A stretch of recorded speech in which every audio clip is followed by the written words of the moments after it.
Eh bien le bonjour, en cette période de fête, je me suis dit que vous faire partager un coup de cœur en rapport avec Noël serait super malin. Je me suis donc installé au coin de feu avec mes petites chaussettes de Noël et j'ai cherché le sujet qui serait parfait pour cette vidéo. C'est ainsi que Rogue One m'est venu comme une évidence. Car oui, depuis que Disney a décidé de sortir un Star Wars pour chaque année depuis 2015, il est indissociable que Star Wars ne fasse pas partie de Noël pour tout fan de la franchise. Alors pourquoi m'intéresser à Rogue One au lieu de Star Wars 7 ou même du 8 qui vient seulement de sortir dans nos salles obscures? Pour une simple raison, c'est mon coup de cœur.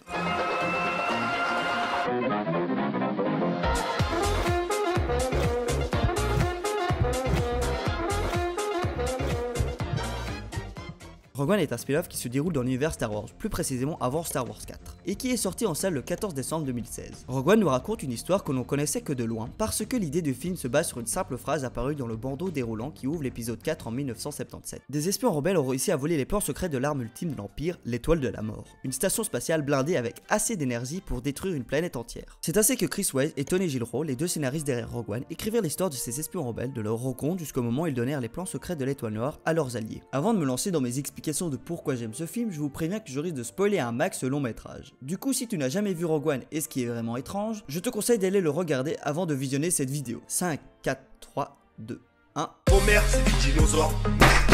J'ai toujours été un grand fan de la série Star Wars, alors il se peut que je ne sois pas si neutre que ça pour ce coup de cœur. Mais quand même, à mon sens, Rogue One est un bien meilleur Star Wars que le 7, car malgré que ce film doit se glisser entre deux films existants, Star Wars 3 et le 4, il arrive parfaitement à faire l'injonction en plus de nous faire de bien nombreux clins d'œil entre ces deux films. Rogue One nous présente de nouvelles planètes, de nouveaux personnages ainsi que de nouvelles races d'aliens qui ont une vraie utilité dans l'univers du film et de la saga. Je prendrai l'exemple des nouvelles planètes où l'on ressent qu'il y a vraiment une vie et que cette terre vivra encore longtemps après Rogue One, et cela rajoute beaucoup de background à la saga. En parlant du background, Rogue One se permet même d'utiliser ceux des anciens films afin d'en jouer et d'ainsi rendre tout ceci bien plus cohérent à nos yeux. Je pense que c'est l'un des seuls films Star Wars qui nous montre parfaitement l'emprise de l'Empire sur la galaxie. L'Empire est vraiment une dictature basée sur des jeux de manipulation ainsi que des jeux de pouvoir afin d'atteindre leur objectif, à savoir créer une station spatiale capable de détruire une planète. Mais si ce n'était que cela, je ne me permettrais pas de dire que Rogue One est un coup de cœur. Pour moi, ce qui a fait la différence, ce sont les nouveaux personnages présentés dans ce film, et plus précisément, ce groupe de rebelles ayant tout fait pour apporter les plans de l'étoile noire. Ce groupe de rebelles est composé de 6 protagonistes, à savoir K2SO, un ancien robot de sécurité impériale reprogrammé afin de travailler pour les rebelles et qui accompagne Cassian Andor. K2SO est l'un des meilleurs droïdes que la saga Star Wars puisse inventer. Son allure nonchalante ainsi que son sarcasme constant m'a marqué à vie.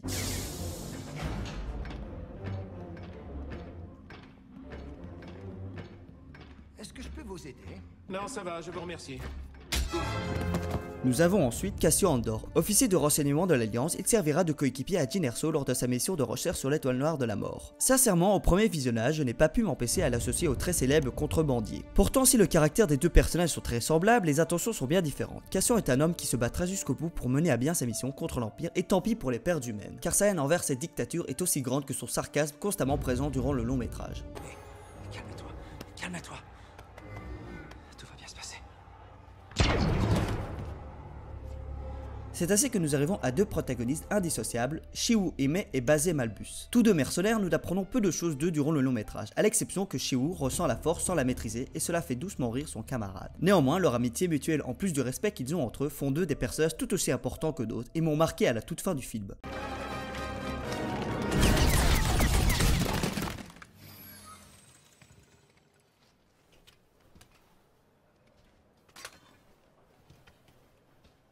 Tu sais que tu as failli me tuer?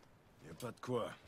Peut-être le personnage le moins intéressant du long métrage, Bodirook est un pilote de cargo au service de l'Empire qui rejoint l'Alliance rebelle afin de leur délivrer un message. Durant cette aventure, Bodi se découvrira un réel courage pour mener à bien sa mission, ce qui fera de lui un vrai rebelle en chair et en os. Borgoulette. Borgoulette? Et le meilleur pour la fin, ou plutôt la meilleure, Jyn Erso. Alors déjà, je ne vais pas être crédible sur ce personnage, car je suis totalement tombé amoureux de Felicity Jones. Elle a un charme fou et crève l'écran durant tout le long métrage. Ah putain. Enfin bref, Jyn Erso est un personnage tourmenté par les actes commis par l'Empire envers sa famille. Elle trouvera le moyen d'accomplir sa vengeance en rapportant les plans de l'étoile noire aux rebelles, et se découvrira durant le long métrage. Malheureusement, il n'y aura pas de suite à son aventure. Pourquoi? Eh bien c'est simple, ces 6 personnages ne survivront pas aux événements qui se déroulent dans ce film. Chacun de ces protagonistes mourront d'une façon héroïque, en essayant d'accomplir accomplir leur mission. Et franchement, lors de mon premier visionnage, je ne m'y attendais tellement pas, car jusqu'alors je n'avais jamais vu un film qui a eu le culot de tuer tous ses héros. Alors toutes mes félicitations aux scénaristes d'avoir pensé à nous jouer un tel coup. Et en parlant de coup, cela me semble parfait moment pour conclure ce coup de cœur. Rogue One est un film extraordinaire, qui a impressionné tout le monde à sa sortie. Car on ne s'attendait pas à quelque chose d'aussi grandiose. Ce film a marqué son temps et toute une petite génération d'enfants. Et c'est bien pour cela que Rogue One mérite sa place de film culte aux côtés de ses aînés. Sur ce, je vous souhaite de bonnes vacances et que la force soit avec vous.